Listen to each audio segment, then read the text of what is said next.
கடலூர் மாவட்டம் விருத்தாச்சலம் பகுதிகளில் பாசன வாய்க்காலையும் வடிகால் வாய்க்காலையும் தூர்வாராமல் பொதுப்பணித்துறை அதிகாரிகள் அலட்சியம் காட்டி வருவதாக விவசாயிகள் குற்றம் சாட்டியுள்ளனர்.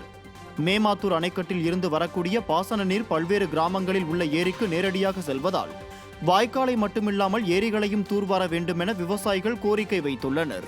இதேபோன்று 30க்கும் மேற்பட்ட கிராமங்களிலிருந்து வரக்கூடிய மழைநீரின் வடிகால் வாய்க்காலாக உள்ள மாரி ஓடையையும் பொதுப்பணித்துறை அதிகாரிகள் தூர்வாராமல் கிடப்பில் போட்டுள்ளதாக விவசாயிகள் குற்றம் சாட்டியுள்ளனர். பருவமழை ஆரம்பிக்க போகுது. அதாவது ஜூன் ஜூலை ஃபர்ஸ்ட் வீக்கில் ஆரம்பிக்கிறோம். இங்கே மணாமூர் சுற்றுவட்டார பகுதியில் இருக்க அனைத்து விவசாயிகளுக்கும் மேமாத்தூர் அணைக்கட்டு தான் பிரதான தண்ணி. இந்த அணைக்கட்டிலிருந்து வாய்க்கால்கள் செல்லக்கூடிய ஏரி பாசனத்துக்கு வாய்க்காலுக்கு செல்லக்கூடிய அனைத்து வாய்க்காலும் சம்புகள் நிறைந்து காணப்படுகிறது. இதை இந்த காய்ச்சல் டைமில் நம்ம தூர்வாரினா தான். இந்த காய்ச்சல் டைமில் தூர்வாராமல் எல்லாமே சம்பு மலிச்சு போய் செடி கொடிகள் அடைச்சிக்கிட்டு இருக்கு.